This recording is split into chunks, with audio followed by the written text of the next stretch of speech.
Na kailangan natin ma-figure out to kasi magsasayang talaga tayo ng pera. Minsan, Correct. nakakatanong kami, kuya. Normal ba to? Ganito ba talaga? Ganon, parang ganon. Parang bago lahat sa amin. Kasi Correct. first time.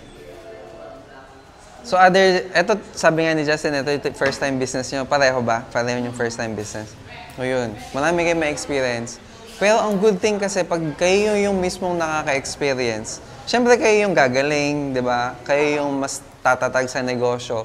Yun nga lang, ang maganda kasi sa ginawa nyo ngayon na ito, yung mentoring session, shortcut kasi to.